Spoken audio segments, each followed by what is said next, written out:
Now, the story of the books of Kings are not just stories of many different kings, but also of two different kingdoms, right? You have the northern kingdom, Israel, and the southern kingdom, Judah.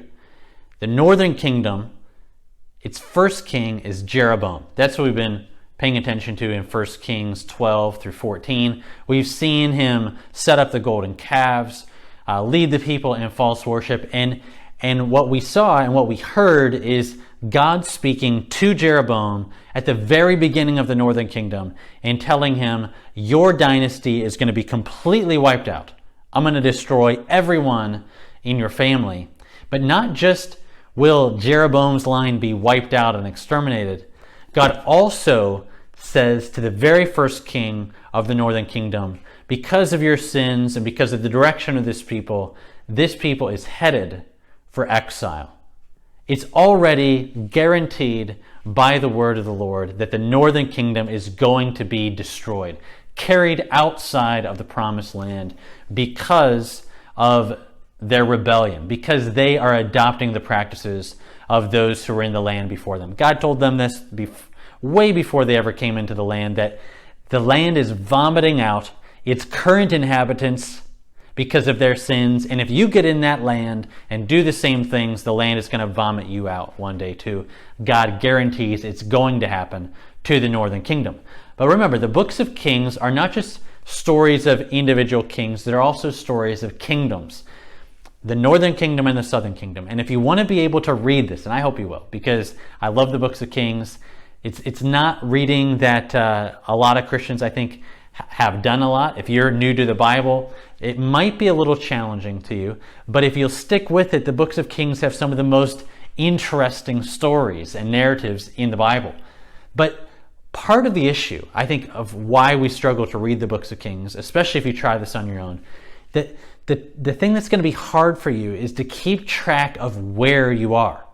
And I think that's going to be the key tip for you as you read, is you have to always pay attention at the very beginning of these sections to how the storyteller tries to tell you where you are.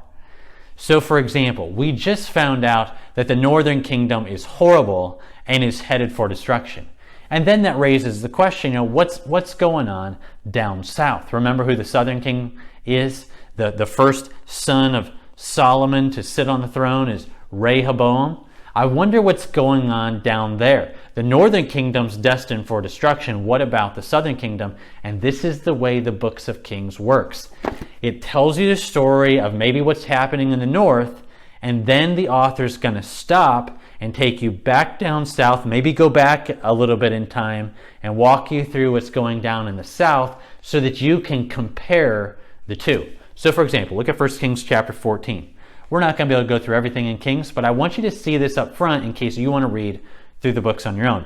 So 1 Kings chapter 14, you look down at verse 19, and you find the death of Jeroboam, the first king in the north. He died, it tells you he died after reigning for 22 years, and his son comes to the throne. We've already been told his kingdom's not going to last. But then look at what happens. 1 Kings 14:21. Now Rehoboam, the son of Solomon, reigned in Judah.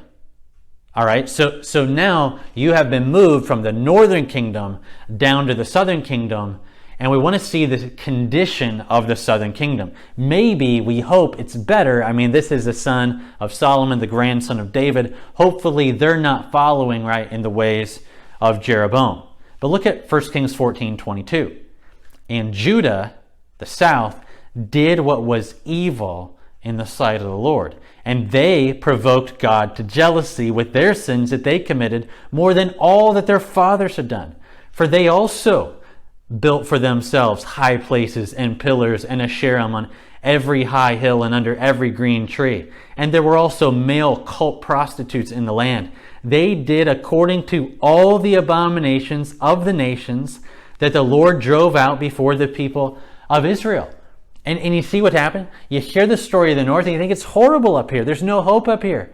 And then you go down south and you say, I hope there's something going on good down here.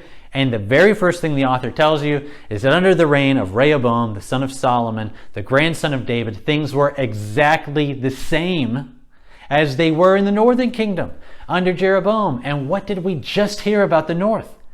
They're headed for destruction. And so then we think, but can the south be headed for destruction? Because that's where the son of David is sitting on the throne. They certainly deserve destruction, but is God going to do to the south what he has already guaranteed to do to the north? So Rehoboam comes and goes and he dies. And then you come to 1 Kings 15. And just as an example, you have to look at verse 1 of 1 Kings 15. And this is what can be confusing for people is when they read the books of Kings. It says, now in the 18th year of King Jeroboam, I remember he's in the north. This is not going to be about the north.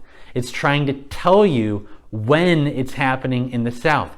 In the 18th year of Jeroboam up in the north, Abijam began to reign in the south over Judah.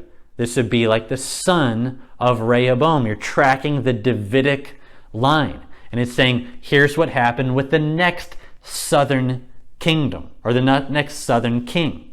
And look at what it says, verse 3, 1 Kings 15:3. And he walked in all the sins that his father did before him, and his heart was not wholly true to the Lord his God, as the heart of David his father. You see it? The southern king is going to be compared to David. Does the southern king, the grandson, great-grandson of David, measure up to King David? And you find out this guy, Abijam, does not measure up. He continues following in the sins of his father. But here's the key, because a question in our minds is, does this mean the southern kingdom is going to be wiped out just like God has promised what he'll do in the north?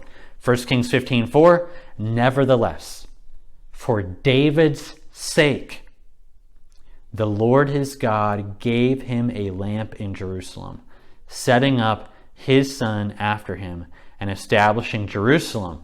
Why? Not because of this guy, because he's a bad dude. Verse 5, because David did what was right in the eyes of the Lord and didn't turn aside from anything that he commanded him all the days of his life, except in the matter of Uriah the Hittite. And so Abijam comes and goes. And then 1 Kings 15, verse 9. Again, just to get the idea in your mind of how to read Kings, it says, in the 20th year of Jeroboam, king of Israel, up in the north, Asa in the south began to reign over Judah. And this guy reigns for 41 years. And then we're expecting Asa also did bad stuff, right? That's what we would expect. But then verse 11, 1 Kings 15:11, and Asa did what was right in the eyes of the Lord, as David his father had done. And it tells of all these different things that he did. And in verse 14, maybe he didn't do everything he should have. Nevertheless, the heart of Asa was wholly true to the Lord all his days. And that's enough for right now to get a feel for what's going on down in the south. Everybody in the south and Judah is going to be compared to whom? To David. Do they measure up? And we've seen several of them. They do not measure up to David. But sometimes in the south, you'll find somebody that did what was right in the eyes of the Lord, as David, his ancestor, had done.